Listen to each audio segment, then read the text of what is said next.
दोस्तों, पिछले कई महीनों से रूस और यूक्रेन के बीच जंग जारी है, जिसमें रूस के सामने छोटे से देश यूक्रेन के अब तक टिके रहने की हिम्मत ने इतिहास में ये बात दर्ज कर दी है कि कोई भी बड़ा देश आज किसी छोटे देश को अपने कब्जे में लेने से पहले 100 बार सोचेगा।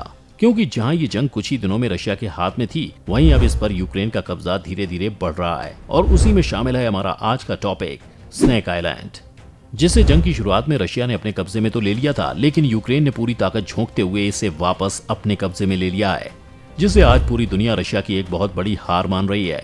अब असल में ये हार किस दर्जे की है और आखिर क्यों इस छोटे से आइलैंड जो 50 एकड़ से भी कम एरिया में फैला हुआ है, उसके लिए इतना संघर्ष हो रहा है, आइए इन सारी बातों को समझते हैं। पहले समझते हैं कि ये रूस और यूक्रेन के लिए इतना खास क्यों है। तो दोस्तों, आपको बता दें कि स्नेक आइलैंड यूक्रेन बॉर्डर से महज 35 किलोमीटर दूर है।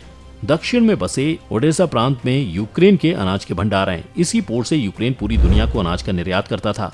निर्यात का ये रूट स्नेक आइलैंड से होकर गुजरता है, इसलिए रूस ने युद्ध की शुरुआत में सबसे पहले इसी आइलैंड पर कब्जा किया था। मकसद ये था कि यूक्रेन इस रास्ते अनाज का निर्यात न कर सके।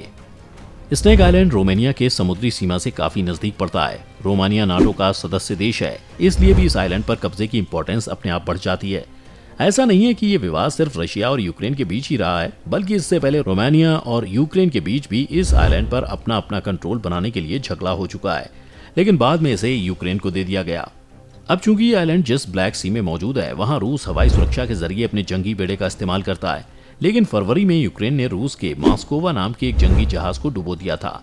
इसके बाद रूस ने अपने एंटी एयरक्राफ्ट सिस्टम और क्रूज मिसाइलों को स्नेक आइलैंड पर इंस्टॉल करने की कोशिश की, लेकिन अब चूंकि आइलैंड उसके हाथ से निकल गया, इसीलिए अब उसके हमला करने की क्षमता पर तो असर पड़ेगा ही, साथ ही उसकी अपनी सुरक्षा भी खतरे में पड़ने वाली है, क्योंकि इस आइलैंड पर अपना कब्जा मजबूत करके रूस ब्लैक सी के जरूरी इलाके पर कंट्रोल कर सकता था।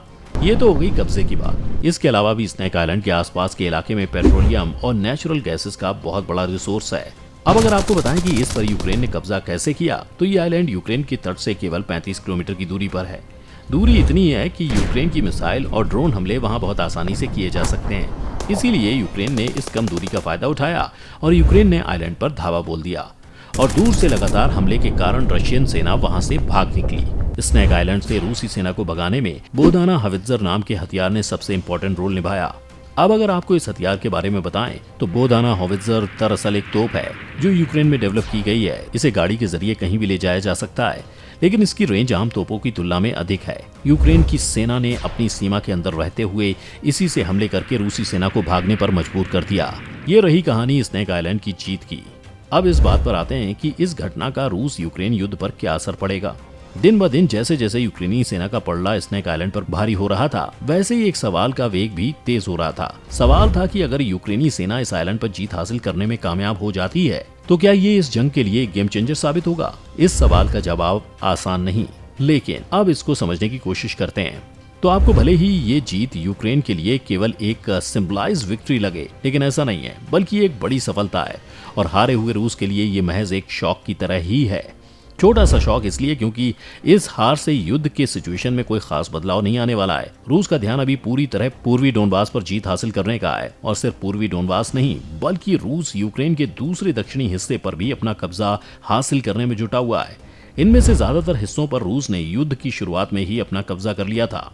स्नेक आइलैंड भले ही काले सागर में सेना के लिहाज से एक जरूरी हिस्सा है, और ये बात भी सही है कि ये एक ऐसी जगह स्थित है जहां मिसाइल सिस्टम को अच्छे से लॉन्च किया जा सकता है, लेकिन इसके बावजूद भी ये केवल एक छोटा सा आइलैंड ही है, जिससे इसका जीतना या हारना एक बड़े युद्ध में रिजल्ट के तौर पर देखा जाना सही नहीं है।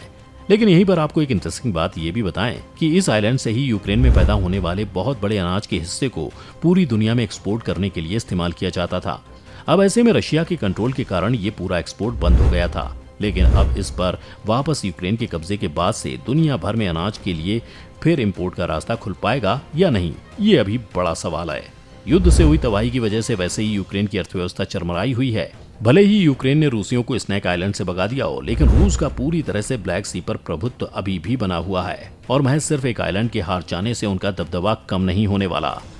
अब इस हार जीत के अलावा भी बहुत सी चीजें हैं जो ध्यान में रखी जानी चाहिए थी, लेकिन उसे नहीं रखा गया, और वो था यूक्रेन और रशिया का एक पेज पर आकर बात करना। क्योंकि आज अगर पूरी दुनिया में इन्फ्लेशन आता हुआ नजर आ रहा है, पेट्रोल और नेचुरल गैसेस की सप्लाई आधी दुनिया में नहीं हो पा रही है, यूक्रेन की अनाज ना भेज पाने के कारण पूरी दुनिया में अनाज की कमी हो गई है, ऐसे में ये दोनों देश जब तक एक दूसरे से जंग करते रहेंगे तब तक ये स्थिति ठीक नहीं होने वाली, क्योंकि दुनिया का दुर्भाग्य ये है कि जिन चीजों की उन्हें जरूरत है वो ज्यादातर इन्हीं देशों में होती हैं।